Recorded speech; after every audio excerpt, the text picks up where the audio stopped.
قائد کی بات کو سننے کے لیے آپ سب حضرات تشریف فرمائے ہیں. میں آپ حضرات سے درخواست کروں گا اپنی اپنے نشستوں پہ کھڑے ہو جا کر اپنے قائد کا استقبال کیجئے اور نعروں سے بھرپور جاندار انداز میں جواب دیجئے اور اپنے قائد کا استقبال کریں. نعرہ تکبیر، تاج و تخت ختم نبوت، شان رسالت، شان صحابہ، علماء حق، علماء دیوبند.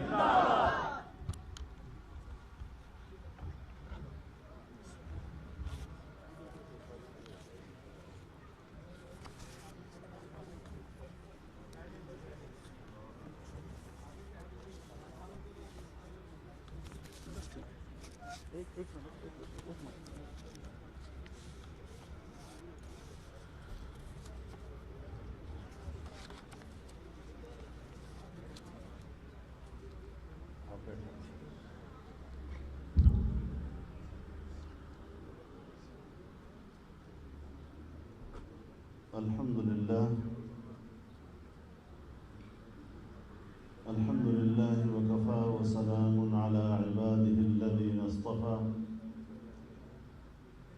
لا سيما على سيد الرسل وخاتم الأنبياء وعلى آله وصحبه ومن بهديه مهتدى. أما بعد فأعوذ بالله من الشيطان الرجيم. بسم الله الرحمن الرحيم. يا أيها الذين آمنوا إن تطيعوا الذين كفروا يردوكم على أعقابكم فتنقلبوا خاسرين بل الله مولاكم وهو خير الناصرين. صدق الله العظيم.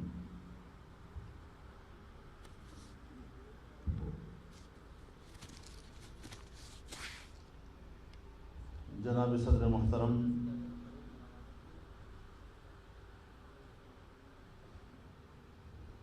آزاد جموں و کشمیر کی جمعیت علماء اسلام کے تمام ذمہ دار ساتھیوں، میرے بزرگوں، بھائیوں،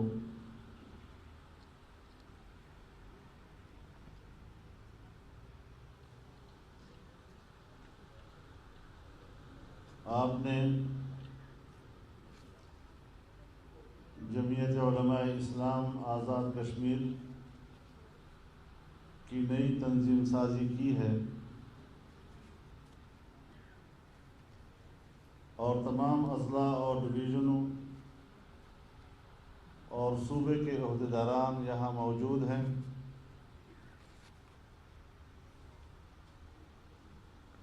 میں آپ تمام حضرات کو مبارکباد پیش کرتا ہوں.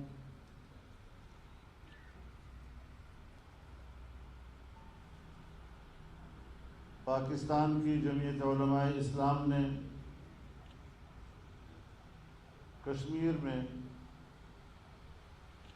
ہمیشہ یہاں کی جمعیت کو اپنا نمائندہ سمجھا ہے اور آج بھی مجھے یہی امید ہے کہ انشاءاللہ جس طرح ہمارا ماضی ایک ہے اس طرح ہمارا مستقبل بھی ایک ہے.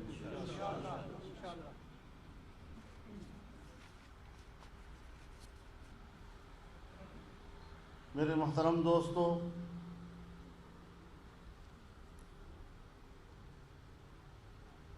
حضرت مولانا سعید یوسف صاحب نے اپنے گفتگو میں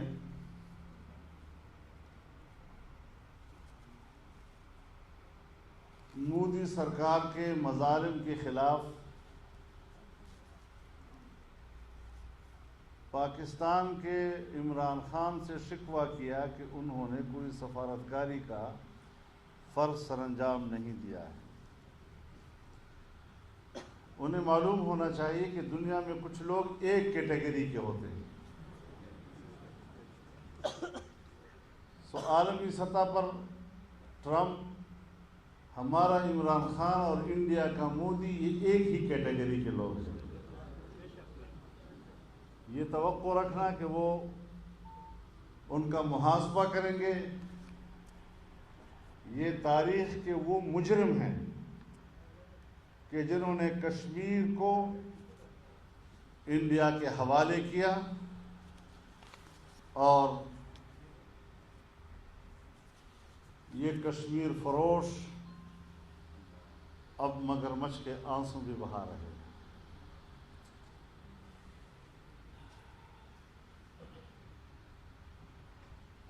تو پھر آپ بتائیں کہ ہم کشمیر کے غداروں کے ساتھ کیسے بیٹھ سکتے ہیں؟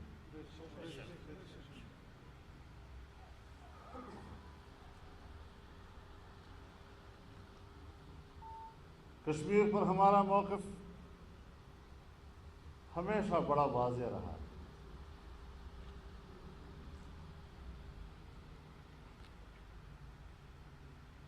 لیکن کچھ غلطیاں ہیں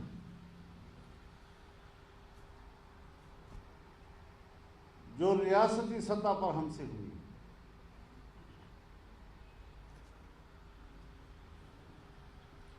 اور آج جن حالات میں ہم اور آپ بیٹھے ہیں،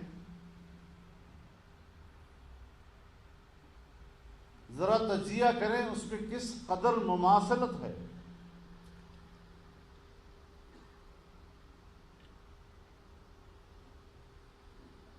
ہمارے ہاں فاٹا کو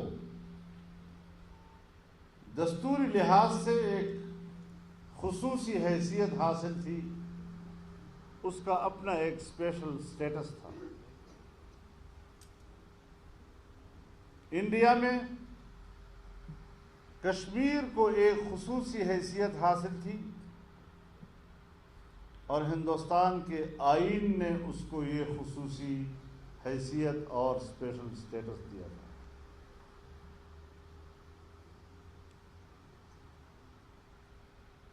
آرٹیکل 247 کے تحت پاکستان کے آئین نے فاٹا کو خصوصی حیثیت دی اور انڈین کانسٹیٹیوشن کے آرٹیکل 370 کے تحت ہندوستان کی یونین نے کشمیر کو ایک خصوصی حیثیت دی.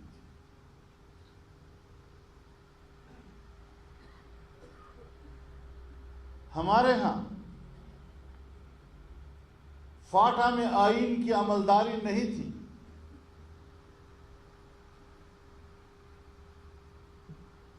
وہاں کشمیر میں انڈیا کے آئین کی عملداری نہیں تھی.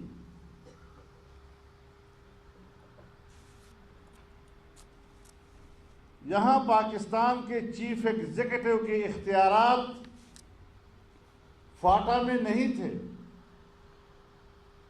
وہاں ہندوستان کے چیف ایگزیکٹو کے اختیارات کشمیر میں نہیں چلتے تھے.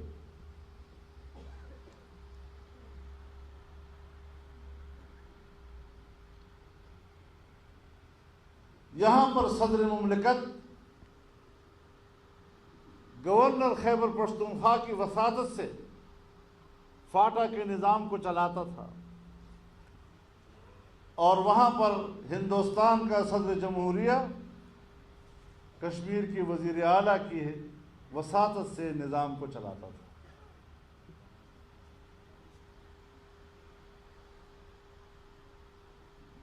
تو یہ ہم نے کیا، وہ انہوں نے کیا.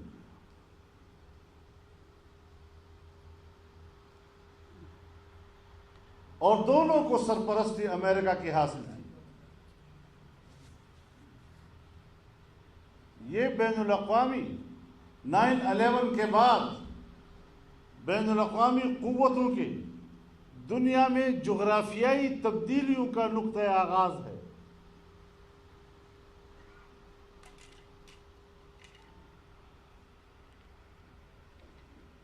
اب ہمارے پاس ایک ہی عنوان رہ گیا ہے کہ کشمیر میں انسانی حقوق پامال ہو رہے ہیں. ہمیں اس پر بات کرنی چاہیے. انسانی حقوق کا مسئلہ ہر جگہ ہے، وہاں پر ہے تو ہمارے ہاں بھی. فرق صرف اتنا ہے کہ ہم وہاں پر ریاست کو دہشت گرد کہتے ہیں اور یہاں پاکستان میں قبائلیوں کو دہشت گرد کہتے ہیں۔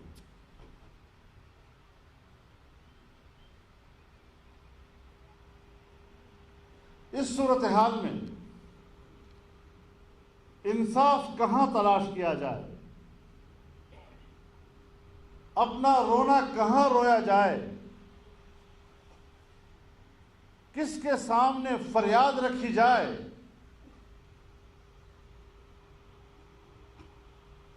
میں کس کے ہاتھ پہ اپنا رہو تلاش کروں؟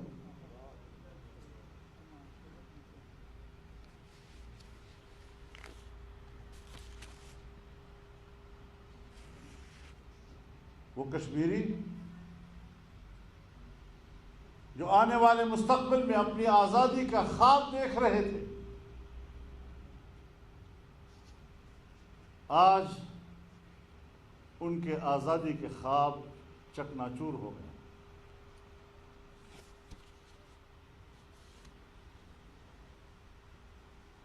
اور ہم اس جرم میں شریک ہیں کہ ہم نے کشمیریوں کو مایوسیوں کی تاریکیوں کی طرف دھکیل دیا۔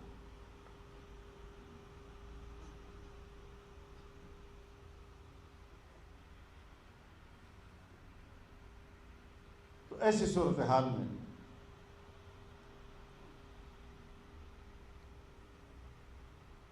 آپ نے بھی ہم سب نے بھی از سر نو سوچنا ہے۔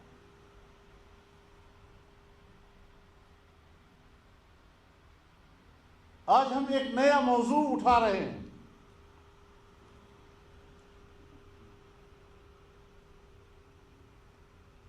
کہ گلگت بلتستان کو پاکستان کا 5واں صوبہ بنا دیا جائے۔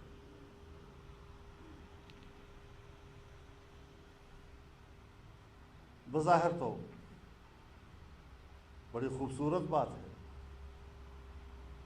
پاکستان کو ایک اور صوبہ مل جائے گا،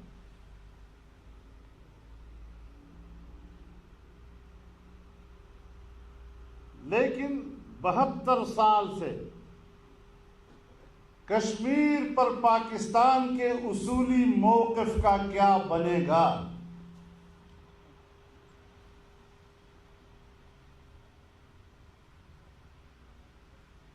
لداخ ہو، جموں ہو، وادی کشمیر ہو، گلگت ہو، بلتستان ہو،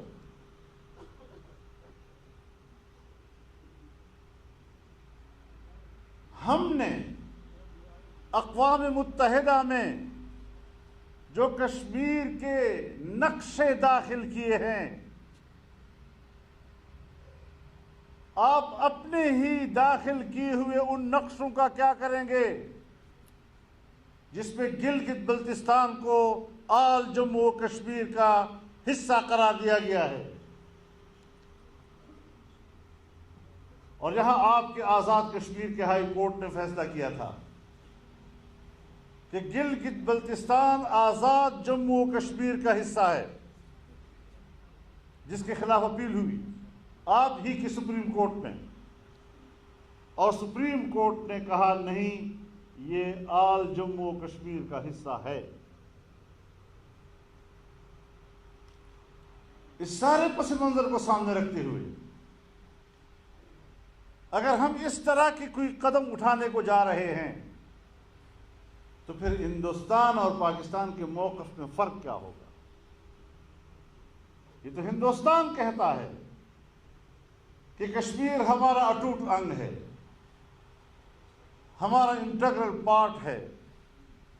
پاکستان کہتا ہے کہ نہیں، یہ متنازع علاقہ ہے، ڈسپیوٹڈ ٹیریٹری ہے، اور اس کا فیصلہ کشمیریوں نے کرنا ہے۔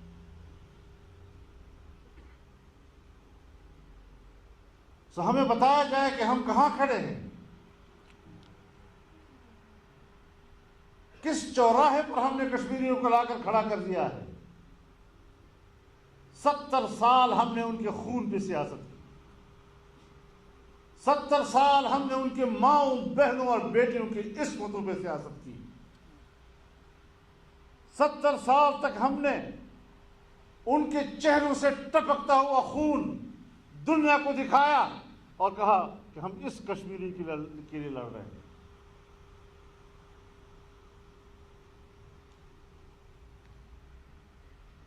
اب ان حالات میں حقائق بیان کرنا بھی جرم ہے.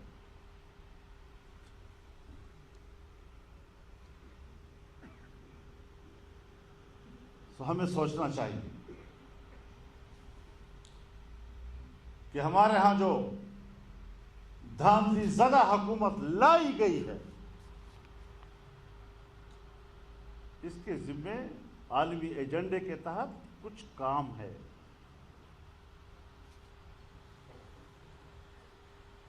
وہی اسے پورا کرنا ہے.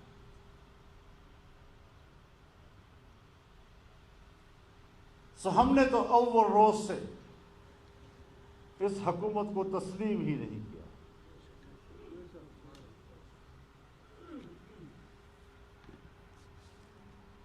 یہ دھاندلی کی پیداوار حکومت،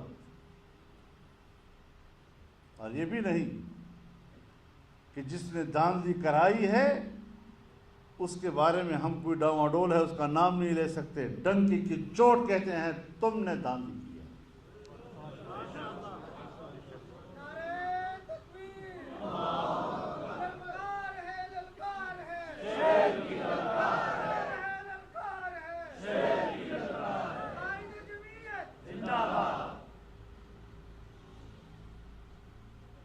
ہم واضح طور پر اپنا موقف رکھتے ہیں.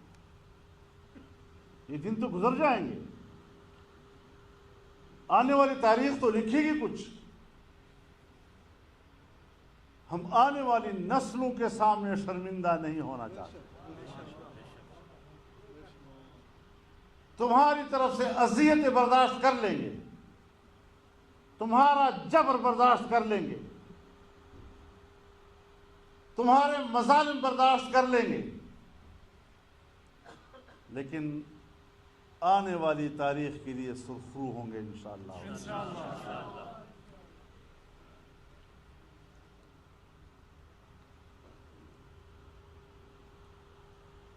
میرے محترم دوستوں،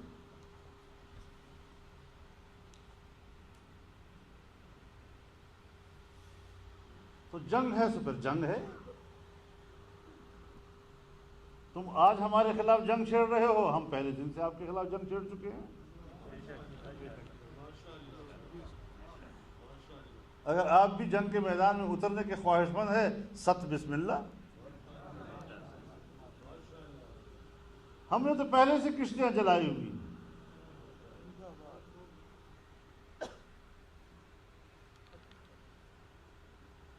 علماء کرام آپ کو بتانا چاہتا ہوں،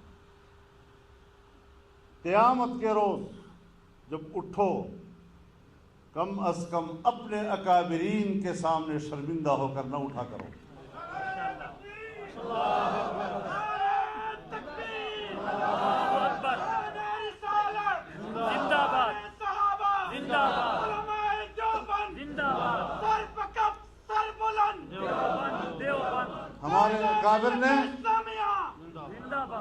ہمارے اکابر نے آزادی کے لیے جو قربانیاں دی ہیں، کم از کم آقائے نامدار تو بہت بڑی عظمت کی بات ہے. کم از کم حضرت شیخ الہند کے سامنے منہ دکھانے تو قابل ہو جاؤ.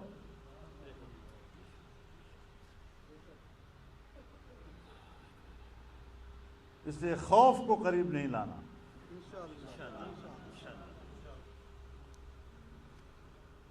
ہم نے لڑنا ہے انشاءاللہ، جرأت کے ساتھ لڑنا ہے، اور ان پر ثابت کرنا ہے کہ تمہاری یہ گیدڑ بھبکیاں کام نہیں آ سکیں گی. قائد ہمارے قدم بڑھاؤ، ہم تمہارے ساتھ ہیں. قائد ہمارے قدم بڑھاؤ، ہم تمہارے ساتھ. نعرہ تکبیر، اللہ اکبر. تو میرے محترم دوستو،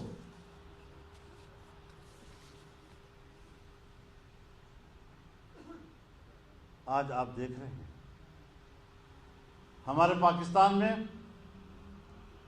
گڈ گورننس کا تو نام و نشان بھی نہیں رہا. افراتفری کا عالم ہے. کوئی نظم و ضبط نہیں، اور ان قوتوں کا کنٹرول ہے کہ جن کی کوئی آئینی اور قانونی ذمہ داری کنٹرول کرنے کی نہیں ہے۔ مجھ سے تب پوچھا جائے کہ میں قانون کو ہاتھ میں لے رہا ہوں اگر میرے ریاستی ادارے قانون کو ہاتھ میں نہ لے رہے ہوں۔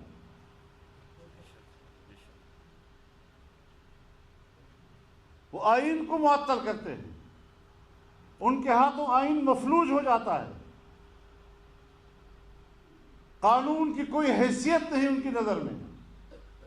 ایک آمر کی طرح جو اپنے ذہن میں آیا وہی قانون، جو کیا وہی قانون، جو بولا وہی قانون۔ اگر اس طرح ہم نے پاکستان میں زندہ رہنا تھا تو پھر ہم نے آزادی کی تحریک کس لیے چلائی تھی؟ اسی لیے چلائی تھی کہ آمرانہ سوچ کو قبول نہیں کرنا۔ آپ ہمیں چھوٹی موٹی گرفتاریوں سے ڈراتے ہیں، آپ نے ہمیں پہچانا ہی نہیں ہے۔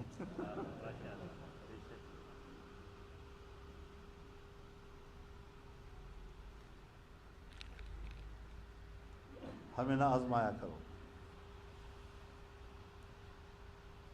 ہم بڑے مہنگے پڑتے ہیں۔ تم نے کچھ اور لوگوں کو دیکھا ہوگا جس پر آپ ہاتھ ڈالتے ہیں تو وہ جھک جاتے ہیں، یہاں ہاتھ ڈالو گے تو اکڑ جائیں گے۔ لبیک لبیک لبیک لبیک لبیک لبیک لبیک، تیری جرت کو، تیری ہمت کو، تیری عظمت کو، پاکستان میرا گھر ہے، پاکستان میری ریاست ہے۔ میں تمہیں پاکستان کا وارث نہیں سمجھتا، تم امریکہ کے کٹ پتلی ہو اور میں آزادی منش ایک انسان ہوں۔ تو ایسی صورتحال میں سوچ سمجھ کر آگے بڑھو۔ ہم لڑائی نہیں چاہتے، ہم پرامن شہری ہیں، لیکن اگر آپ ہمیں یہ کہلوانا چاہتے ہیں کہ ناحق کو حق کہہ دو ورنہ پھر تم مجرم، خدا کی قسم یہ جرم تو کرتے رہیں، انشاءاللہ یہ جرم ہوتا رہے۔ تم ناحق کو ہم پر مسلط کرو اور ہم اس کو تسلیم کر لیں، اور پھر ہمیں کس سے ڈراتے ہیں پتہ ہے؟ آج کل ایوب خان کے زمانے میں ایک قانون ہوتا تھا، اس کو DPR کہتے تھے، ڈیفینس آف پاکستان رولز۔ وہاں بھی تو مقدمہ ہی درج ہوتا تھا نا، کوئی بہانہ بنا کر جیل میں ڈال دیا۔ بھٹو صاحب کے زمانے میں تو گرفتاریاں ہوتی تھیں نا، تو وہاں بھی تو کوئی قانون ہوتا تھا۔ پبلک کے سامنے تو اس طرح شو کرتے تھے کہ انہوں نے فلاں قانون کی خلاف ورزی کی، اور پھر ریاست حرکت میں آئی، اور پھر اس کے خلاف FIR درج ہوا اور فلاں گرفتار ہو گیا۔ ضیاء الحق صاحب کے زمانے میں تو ہم جیلوں میں تھے، وہاں بھی تو کوئی قانون کا سہارا لے کر ہی ہمیں گرفتار کیا جاتا تھا نا۔ تو ہم وہاں پر گھبرائے ہیں کبھی؟ ہم نے ان کے قانون کو بھی ظلم کہا، ہم ان کے جیلوں کو بھی قبول کیا، لیکن ان کے قانون کو قبول نہیں کیا۔ آج کل ہمارے مارشل لاؤں کا قانون کیا ہے پتہ ہے؟ نیب۔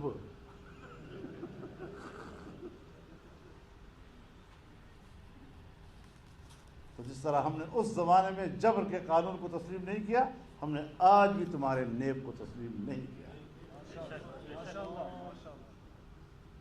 اور یہ کوئی پہلی سیریز نہیں ہے۔ یہ جو سفید ریش بیٹھے ہوئے ہیں، ان کو یاد ہوگا 1994-95 میں میرے خلاف ایک سیریز نہیں چلی تھی؟ کہاں گئے وہ جائیدادیں میری؟ میں اگر مطالبہ کروں کہ وہ جائیدادیں تو مجھے دے دو جو اپنے اس زمانے میں میرے پیچھے لکھی تھی، اور آج بھی میں چھوڑوں گا نہیں۔ ان کو توڑ تک پہنچاؤں گا، گھر تک پہنچاؤں گا. للکار ہے، للکار ہے، نعرہ تکبیر، سر بکف سر بلند. میں میڈیا چینل کو بھی کہنا چاہتا ہوں، میڈیا پرسنز کو بھی کہنا چاہتا ہوں، اینکرز کو بھی کہنا چاہتا ہوں کہ اس گدلے پانی میں ہاتھ نہ ڈالو، اپنا منہ گندا کرو. تمہیں کسی سے واسطہ نہیں پڑا تھا. تمہارا کام، ریاست کا کام یہ ہے کہ وہ شہریوں کی کردار کشی کرے. تو پھر ہم سے توقع مت رکھے کہ وہ میری کردار کشی کریں گے اور میں اس کا احترام کروں گا. اب پھر کیا کریں گے وہ؟ پھر اسمبلی سے قانون پاس کریں گے، ہماری بے احترامی کرنا، اس کا اتنی سزا ہوگی اور اتنی سزا ہوگی. تم قابل احترام ہوتے اس کردار سے تو تم قانون سازی کراتے. جب پہلے لوگ آپ کے احترام کرتے تھے اس وقت قانون موجود تھا. سیاستدانوں کو پکڑا جا رہا ہے، جیلوں میں ٹھوسا جا رہا ہے نیب کے وساطت سے. یہ شکر ہے کہ ہم نے اول دن سے مانا ہی نہیں. جب آئین پر نظر ثانی ہو رہی تھی میں چیخ رہا تھا اس کمیٹی میں کہ اس نیب کو ختم کرو، یہ مشرف کا ادارہ ہے، یہ ایک ڈکٹیٹر کا ادارہ ہے. ہماری نہیں مانی گئی. اب بیچارہ شہباز شریف صاحب بھی جیل میں ہے، اس کا بیٹا بھی جیل میں ہے، اس کا بھائی بھی باہر ہے، پیپلز پارٹی والوں کا بھی یہی حال ہے. تو اس قسم کی چیزوں پر ہم ان گرفتاریوں کو بھی ایک سیاسی ہتھ کنڈا اور حربہ سمجھتے ہیں. اگر شرعی عدالت قائم ہوتی ہے تو پھر تو فوراً سوال اٹھتا ہے متوازی عدالتیں ملک میں قائم ہو گئی. لیکن جب نیب کا ادارہ بنے گا تو وہ متوازی عدالت نہیں ہے جس کو تم نے صرف سیاستدانوں کی کردار کشی اور حزبی اختلاف کو دبانے کے لیے بنایا ہے، جس کا کام ہی یہی ہے. تو پھر اس سے ہم تو نہیں ڈریں گے انشاءاللہ. ہم تو ایک ایک کا حساب لیں گے اب انشاءاللہ. اس طرح نہیں ہے کہ ہم اس طرح ملک میں غلام بن کر رہ رہے ہیں. ہم نے جس گھاٹ سے پانی پیا ہے وہ غلامی کو قبول نہیں کر سکتے. میں ریاست میں ایک آزاد شہری کی حیثیت سے اور محترم کی حیثیت سے زندہ رہنا چاہتا ہوں، اور بخدا بڑے بڑے عہدوں پر فائز لوگ، بڑے بڑے رینکوں والوں سے بھی اپنے آپ کو محترم سمجھتا ہوں.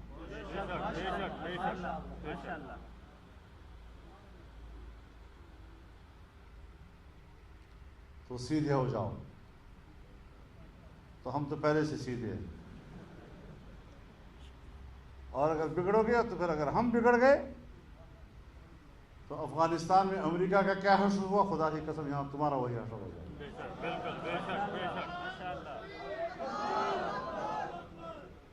انہوں نے تو بندوق سے جنگ لڑی نا، تو ہم تو بندوق سے بھی جنگ نہیں لڑیں گے. ہم تو ایسے ہی تمہیں میدان میں گھسیٹتے چلے جائیں گے.